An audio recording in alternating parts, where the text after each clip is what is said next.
नाज़रीन, सैयद अतीकुल हसन का Sydney Australia से सलाम। आज 3 अगस्त है और जुमेरात का दिन है। यहाँ सिडनी में इस वक्त 2:02 होने जा रहे हैं। मैं आपकी खिदमत में हाजिर हूँ। अ, बड़े दुख के साथ मुझे ये कहना पड़ रहा है और पाकिस्तान की आवाम इस पर ध्यान नहीं दे रही है। जिस तरह से तेज़ी के साथ एक जाली पार्लियामेंट में, जिसमें जो अक़लियत में थी और अब वो हुकूमत चला रही है, चोर डाकुओं को जानबूझकर हुकूमत में बिठा दिया गया है और मुल्क का एक प्रोसेस से गुजर रहा है। जी हाँ, वो प्रोसेस क्या है?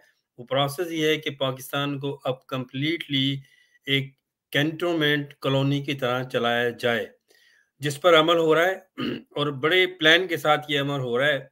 और इसके थोड़ा-सा बैकग्राउंड ये है, कौन कर रहा है ये कंपनी कर रही है। ये कौन-सी कंपनी है? ये वो कंपनी है जो 1948 में अंग्रेज़ों ने बनाई थी।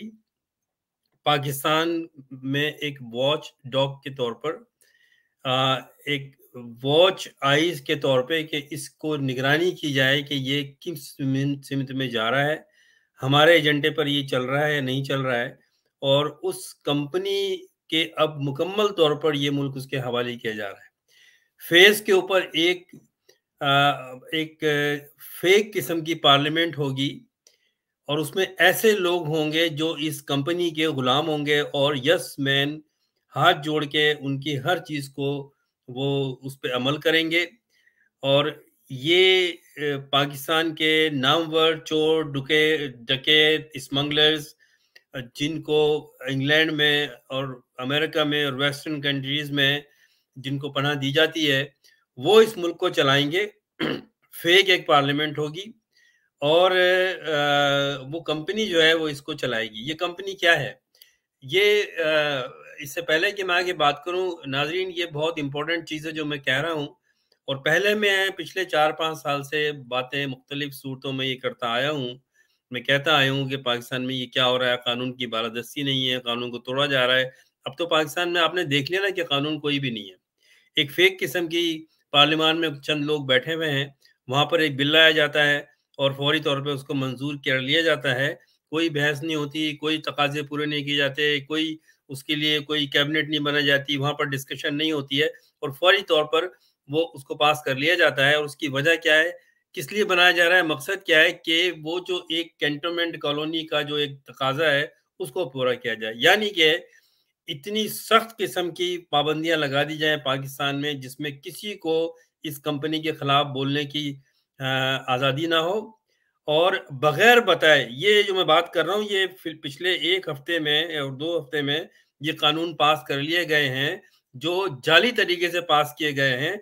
तो ज़ाहिर है कि कानून टूट गया, इलेक्शन नहीं हुआ, कुछ नहीं हुआ, तो अब तो पाकिस्तान में कानून नहीं है। लेकिन कानून है इस कॉलोनी का जो बनने जा रही है, और इसको वो चलाने वालों का जो एक कंपनी है। ये कंपनी कौन है? इसकी बुनियाद पड़ी थी 1948 में। और ये कंपनी किसने बनाई थी? ये कंपनी अंग्रेज ने बनाई थी। अब इस कंपनी को एस्टेब्लिश किया था मेजर जनरल रॉबर्ट कॉथम ने, जो डायरेक्टर इंटेलिजेंस सर्विसेज आईएसआई के थे, जिन्होंने बनाया था। ये अंग्रेज था। और अंग्रेज़ों ने, यानी कि जो जब जिनके गुलाम थे हम 1947 से पहले, उन्होंने ये 1948 में बनाया, कायद-ए-आज़म की वफ़ात के बाद।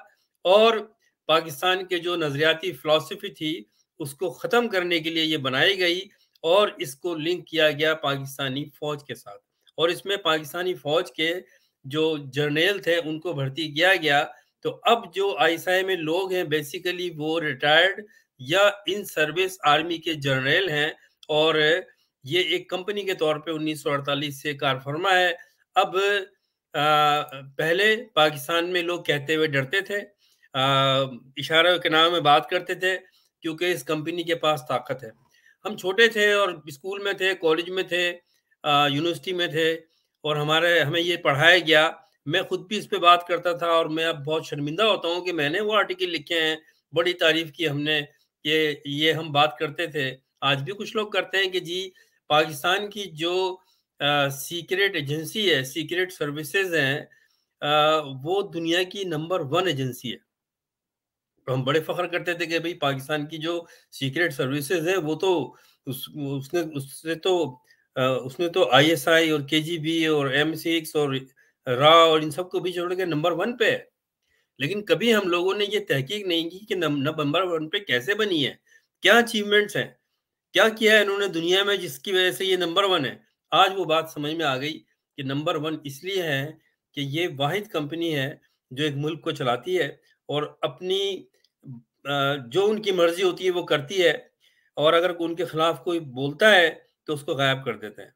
और इनकी पूरी आशीर्वाद अमेरिका और बर्तानिया के की है क्योंकि उन्होंने इस कंपनी को ये उन्होंने कायम किया है। आज इस कंपनी के जो कर्ता-धर्ता हैं, जो चीफ हैं, वो एक टाइम में अमेरिका और इंग्लैंड में वो ट्रेनिंग लेते हैं, वो आते हैं। क्या वजह है कि पाकिस्तान से भागे हुए सियासतदान इंग्लैंड में आराम से बैठे हुए हैं, उनको वहाँ से निकाला नहीं जा रहा जबकि वो मनी लॉन्ड्रिंग जैसी और बाहर असासे अवाम के पैसों से बनाए गए इंग्लैंड में उन और इंग्लैंड के ही अंदर जो पाकिस्तानी रहते हैं, वो हज़ारों की तादाद में जुलूस निकालते हैं इनके घरों के सामने से। लेकिन वहाँ की जो पुलिस है, जो वहाँ की जो रियासत है, वो उन मुज़ाहिरीन को ही भगाती है और उनको शेल्टर दिया हुआ है। उसकी वजह क्या है? क्योंकि ये कारिंदे हैं इस कंपनी के। इस कंपनी ने इन इन कारिंदों को रखा है और इन्हीं के साथ मुल्क चलाना है। आपको पता है वो ये चलाने में कौन है इसमें? इस कंपनी ने पाकिस्तान में पिछले 70 सालों में 1948 से पार्टियां बनाई, मजहबी पार्टियां बनाई, सियासी पार्टियां बनाई अपने मुफाद के लिए, दुनिया को दिखाने के लिए और फुल बैकिंग के साथ अमेरिका और बरतानिया की। और ये चीज़ जो है वो दुनिया में बड़े-बड़े तमाम मुल्कों को पता है, वो कुछ कर नहीं सकते। क्योंकि पाकिस्तान को कंट्रोल करके रखना है। पाकिस्तान को वो आज़ादी नहीं देनी जिस मकसद के लिए पाकिस्तान मोहम्मद अली जिन्ना ने और उनके साथियों ने और हमारे बुज़ुर्गों ने लाखों की तादाद में जानें देकर बनाया था। वो नज़रिया है पाकिस्तान को, वो नज़रिया है फ़िलॉसफ़ी को कि पाकिस्तान एक फलाही रियासत होगी जहाँ पर हर किस्म की आज़ादी होगी, मुसलमानों का एक मुल्क होगा। उस नज़रिए को ख़त्म करके एक कंट्रोल में करना था कि जिस तरह से हम चाहेंगे इस मुल्क को चलाएँगे, जिसके लिए फिर एक एजेंसी क्रिएट की गई और उसका जो पहला सरबराह था वो एक अंग्रेज़ था रॉबर्ट कॉथम और उसके बाद इसको 3 साल तक इसको एस्टेब्लिश की गई, इसको लिंक किया गया इसको और फिर फ़ौज में से उस वक़्त जो सीधा-सीधा जो जनरल सीनियर ऑफ़िसर्स थे, उनको इसमें लाया गया। आज भी आईएसआई के जो टॉप रैंकिंग कर्ता-धर्ता हैं इस कंपनी के, मैं इसको कंपनी समझता हूँ, ये कंपनी है। आपने एक कंपनी मूवी देखी होगी भारत की और 1-2 इंग्लिश मूवीज़ भी हैं, ये वो काम है इस कंपनी का। कोई जमहूरियत नहीं है, लेकिन जमहूरियत के नाम पर एक ढोंग है, रखना पड़ता है क्योंकि दुनिया को दिखाने के लिए और बगैर अमेरिका के और बरतानिया के बैकिंग के ये हो नहीं सकता। तो आप देख लें, अब सवाल ये होता है लोग बातें करते हैं कि जी ये इतने केसेज़ हैं इनके ऊपर और ये फलाना है, ढिमका है, इनको सज़ा हो गई और नवाज़ शरीफ को जनाब मेडिकल के ऊपर किस तरह से छोड़ दिया गया, अदालत से कैसे पास कर लिया गया। भाई अब इस बात को समझ लें, ये रोना-पीटना छोड़ दें।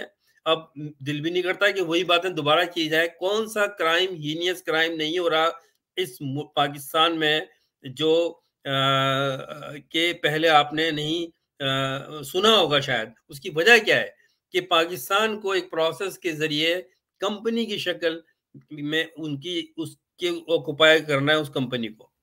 तो उसमें फिर इस तरह से लोगों के हालात क्रिएट करने हैं, माशरा क्रिएट करना है, जहाँ पर क्राइम हो, जहाँ लोग भूख से मर रहे हों, हाथ जोड़ के खड़े हों, ताकि जब ये कंपनी पूरी तौर पे कंट्रोल कर ले, जो अब कर रही है कुछ चीज़ें रह गई हैं, उसको पूरा करके ये कंपनी जो है, वो पूरे हाथ में लेगी और लोग जो हैं, वो गुलामी करेंगे, हाथ जोड़ के खड़े हो जाएँगे। और उसकी वजह क्या है कि कंपनी ने ऐसे हालात कर दिए इस अवाम के कि अब वो खड़े नहीं हो सकते।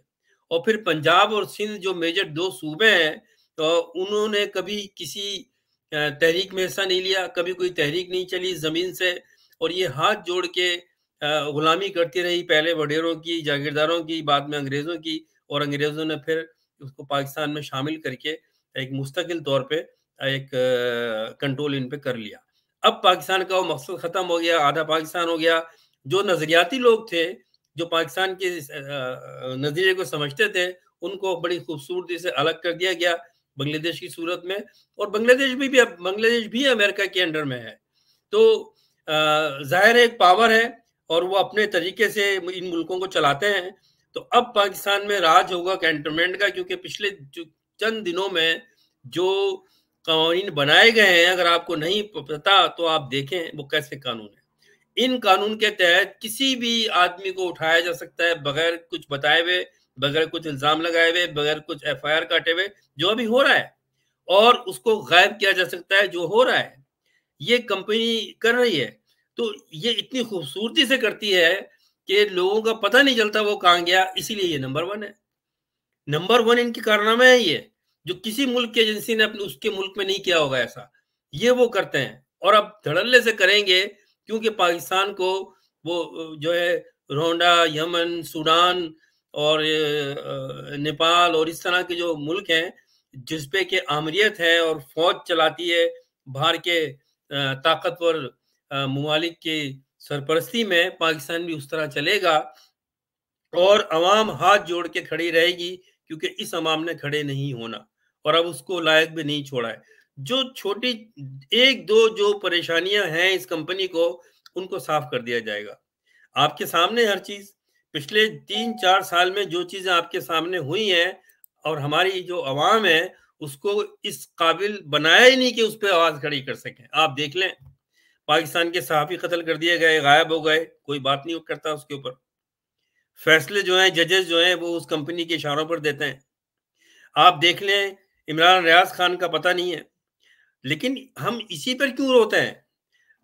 लियाकत अली खान का कत्ल, उनको शहीद किया गया। फातिमा जिन्ना पे गद्दारी का मुकदमा हुआ, बेनजीर को शहीद किया गया, भुट्टो को फांसी लगाई गई और खुद कंपनी ने अपने ही जर्नल को हेलीकॉप्टर में बिठाकर उड़ा दिया, जिसमें एक एम्बेसडर भी था अमेरिका का, क्योंकि वो बहुत आगे जा रहा था उस एजेंडे से जो रखना है वहां। तो शहीद कर दिया उसको, ज़िया-उल-हक को खत्म कर दिया। क्या हुआ? किसने ज़िया-उल-हक का हेलीकॉप्टर मारा था? कुछ पता नहीं है। किसने बेनजीर को मारा था? कुछ पता नहीं है। किसने फातिमा जिन्ना पे गद्दारी का केस लगाया? लोगों को पता है? कुछ भी नहीं हुआ। और कायदे-आज़म के जब बीमार थे, उनकी जो एम्बुलेंस थी कैसे रुकी, क्यों टाइम पर उनको सर्विस नहीं दी गई, कुछ पता नहीं चला। लेकिन पता तो है। किनको पता है? जो इस कंपनी के कर्ता धर्ता है, उनको तो पता है क्यों हो रहा है और आगे भी क्या हो रहा है। अब जो बात है कि एक शख्स आया, उसका कसूर ये है कि उसको पाकिस्तान की इस कंपनी का और इस मैकेनिज्म का और पाकिस्तान की रियासत जिस तरह चलती है, उसका पता नहीं था। और नीयत उसकी अच्छी थी। वो चाहता था कि इस पाकिस्तान में फेयर डेमोक्रेसी हो, जिसको उसने नए पाकिस्तान का नाम दिया, और फिर उसमें तब्दीली हो, अवाम उसका साथ देंगे। लेकिन उस बेचारे को, and I am sorry for him, कि उसको पता नहीं था कि इस मुल्क को एक कंपनी चलाती है भाई 70 साल से, आप कुछ भी नहीं कर सकते। और आप देख लें, दुनिया में कहीं ऐसा नहीं हुआ कि किसी एक शख्स पे, या जिससे लीडर कहते हैं सबसे बड़ी पार्टी है, उस पे 200 केसेस बना लिए जाएं और दुनिया खामोश हो। दुनिया खामोश नहीं है, दुनिया ने कराए हैं ये, उन ताकतों ने कराए हैं। क्यों पाकिस्तान के, जिन्हें हम दोस्त ममालिक कहते हैं, वो खामोश हैं? क्यों सऊदी अरब खामोश है? क्यों चाइना खामोश है? क्यों तुर्की खामोश है? सबको पता है कि ये कंपनी का काम है भाई, इसमें नहीं बोल सकते आप, क्योंकि यही कंपनी उनको भी सर्व करती है। आज सऊदी अरब की जो रखवाली है वो इस कंपनी के थ्रू होती है। तो ये जो पाकिस्तान में जो कुछ भी हो रहा है, उस पे आवाम नहीं बोल रही, तो फिर ज़ाहिर है ये होना है। तो मैं ये बात कर रहा था कि इस कंपनी को बनाया गया, उसके बाद अयूब खान को, जो उस वक़्त एक जूनियर ऑफिसर था, उसको जनाब तरक्की देके उसको, क्योंकि जब पाकिस्तान बना तो पहले 3 साल जो है, पाकिस्तान का जो आर्मी चीफ था वो अंग्रेज था। उसको उसने पूरा सेटअप किया, कंपनी कायम की, फौज को उसके अंडर में किया, इस तरह से पूरा सेटअप किया गया और उसके बाद में तैयार किया गया एक फौजी ऑफिसर को, जो उस वक्त जनरल नहीं था, उसको प्रमोशन करके जनरल दिया गया और उसका नाम था अयूब खान। वो फिर उसको जनरल के कई स्टेप आगे करके उसको जनरल बनाया गया और जनरल अयूब खान बनाया गया, और उसको फिर 1951 में उसको जिस गोरे ने उसको जब जा रहे थे, उसको जो अंग्रेज था चीफ ऑफ आर्मी स्टाफ, उसने इस जर्नल को चीफ ऑफ आर्मी स्टाफ बनाया, जिसने के रॉयल मिलिट्री कॉलेज सैंडहर्स्ट से तालीम हासिल की, ट्रेनिंग हासिल की आर्मी की। और एक मौके पर जब एक किसी इवेंट में ये एक सीनियर आर्मी ऑफिसर था, ये कायद-ए-आज़म उसमें जब आए, इसने देखा, इसने हेलो हाय की, कायद-ए-आज़म से कुछ बातें की। कायद-ए-आज़म मोहम्मद अली जिन्ना बहुत कम बोलते थे और वो ऑब्जर्व करते थे, और उसके बाद में कायद-ए-आज़म ने जब ये बात खत्म कर ली तो लियाकत अली खान को बुलाया और कहा कि be careful about this gentleman, who is this. तो उन्होंने बताया कि एक सीनियर बड़ा एफिशिएंट ऑफिसर है और बहुत बहादुर है और बड़ा अच्छा काम कर रहा है, इसका प्रमोशन भी हो जाएगा। तो उन्होंने कहा कि इसको आपने आर्मी चीफ नहीं बनाना, आगे आगे लेके नहीं जाना, इसको स्टॉप करो, क्योंकि ही इज लॉयलिस्ट ऑफ गोरा। ये अंग्रेजों का जिनसे हम आज़ादी ले रहे हैं, ये उनका लॉयलिस्ट है, ये नुकसान पहुंचाएगा। लेकिन उनकी कहाँ चलनी थी, उनको तो फिर मार दिया, शहीद कर दिया। और उसी को, अयूब खान को, पाकिस्तान का आर्मी चीफ था, और पहली दफा दुनिया में हुआ कि आर्मी चीफ को डिफेंस मिनिस्टर बनाया। किसने बनाया? मोहम्मद अली बोगरा ने। मोहम्मद अली बोगरा कौन है? जिसको जो सफीर था अमेरिका में, उसको लाके और असेंबली उस वक्त की जो थी उसमें लाकर उसको प्राइम मिनिस्टर बनाया गया। मोहम्मद अली बोगरा वो शख्स है जिस जब वो मरा तो उसने अपनी डायरी में लिख कर छोड़ा कि I was working for CIA. वो सीआईए के लिए काम कर रहा था, वो आईएसआई के लिए काम कर रहा था। तो ये जो सीआईए है या अमेरिका की या फिर की MI6 है, ये है, तो ये तो पार्टनर है इन क्राइम आपके आईएसआई के साथ, और पाकिस्तान को चलाएंगे ये। तो पाकिस्तान खत्म नहीं होगा फिजिकली, पाकिस्तान रहेगा, अवाम हाथ जोड़ के पाकिस्तान में रहेंगे, किसी को बोलने की आज़ादी नहीं होगी, और जो सर उठाएगा उसको गायब कर दिया जाएगा, बिल्कुल इसी तरह जैसे कि इमरान रियाज खान गायब है और अब लोगों ने वो सोचना भी छोड़ दिया है। MI अरशद को कीनिया ले आके मारा गया कंपनी ने, अब लोगों ने बात करने भी छोड़ दिए। पिछले जो लोग मारे गए, चाहे उसमें बेनज़ीर हो या ज़ावलक हो या फातिमा जिन्ना के बारे में भी कहा जाता है कि उनको मारा गया गला घोंटकर, और फिर लियाकत अली खान से हिस्ट्री शुरू होती है, तो जिन-जिन को मारा गया, और फिर बहुत सारे लीडर कराची में, लाहौर में असैसिनेट किए गए, उसमें कंपनी ने अपना किरदार अदा किया। आज सारी चीज़ें कंपनी के हाथ में है, और कंपनी ने अपने मर्ज़ी के आइन में चेंजेस करनी थी, इसलिए ऐसे लोगों को लाना था जो हाथ जोड़ के करें, जिनका कोई ज़मीर ना हो, जो क्राइम की दुनिया के मशहूर नामवर खिलाड़ी हों, ऐसे लोगों को लाना है। तो आज पाकिस्तान के चुन-चुन के वो लोग पाकिस्तान के हुकूमत में बैठे हुए हैं, पार्लियामान में, जो कि नामी-गिरामी, नवाज शरीफ से, जरदारी से बड़ा तो कोई क्रिमिनल नहीं है पाकिस्तान में, इसलिए उनको ताकत दी हुई है। ऐसे ही मौलवियों को लाना गया है। इसी कंपनी ने बड़ी जो है ना वो इस्लामी तंजीमें बनाई, उसमें फंडिंग दी। जो नवाज शरीफ के ज़माने में जो केस कोर्ट में चला गया, असगर खान ने चलाया, बहुत से पाकिस्तान में मुहिब वतन पैदा हुए, उन्होंने हिम्मत की, उनको साइडलाइन कर दिया गया। मुल्क छोड़ने पे, भागने पे मजबूर हो गए वो। तो अब सारी चीज़ें ये कंपनी के हाथ में है, कंपनी इसको चला रही है, और आजकल ऐसी तब्दीलियां अब हो गई हैं कि आप देखेंगे चंद दिन में कि एक दो जो और भी सहाफ़ी बहुत बोल रहे हैं, शायद वो गायब हो जाएं या मुल्क छोड़ के भाग जाएं। कुछ सहाफ़ी ऐसे थे जो इस कंपनी के लिए काम करते थे, जब उनको पता चला तो उन्होंने छोड़ दिया। आज एक सहाफ़ी का जो कत्ल हुआ या एक दो सहाफ़ी बाहर चले गए, उन्होंने भी इस कंपनी के लिए काम किया है, लेकिन उनको पता नहीं था कि इस कंपनी का मकसद क्या है। जब उनको पता चला कि ये तो खुद मुल्क तोड़ने के चक्कर में है या मुल्क को माशी तौर पे तबाह करने के चक्कर में है, तो वो उन्होंने फिर एक्सपोज़ की चीज़ों को। जब एक्सपोज़ की तो इन्होंने कहा कि हमसे आप गद्दारी करते हैं, तो उनको मार दिया गया और कुछ जो है मुल्क छोड़ के भाग गए। तो अब ये मज़ीद बहुत सख्त हालात होने वाले हैं। मुल्क के इलेक्शन और ये वो, ये कुछ नहीं है। अगर इलेक्शन हो या ना हो, कोई फ़र्क नहीं पड़ता है। हुकूमत में वो रहेंगे जिसको कंपनी चाहेगी और जो अभी चला रहे हैं यही रहेंगे। चाहे इलेक्शन हो तो इनको जिताया जाएगा, इलेक्शन ना हो तो ये केयर टेकर के तौर पे चलाया जाएगा। आपके सामने है पंजाब में क्या हो रहा है, कितना अर्सा हो गया केयर टेकर चल रही है। केपीके में क्या हो रहा है, क्यों नहीं समझते आप ये बात? ये तो भाई बात सारी ये है कि जिस मुल्क की आवाम खड़ी हो ना हो सके और जाग नहीं सके, जब तक अवाम जिस मुल्क की रोडों पर आने के काबिल ही नहीं हो, तो वो फिर दूसरों के रहमो करम पे होती है और यही हालात हैं। मुझे नहीं लगता कि पाकिस्तान की आवाम जो है वो रोडों पे आएगी और कुर्बानी देगी और मरेंगे, ऐसा नहीं करेगी। और मारा कौन जाएगा? वो बेचारा इमरान खान जो इनकी बातों में आ गया, लोगों ने मजे लिए उसके जलसे में। अब जब वक्त आया तो भाग गए, सब सो गए बैठकर।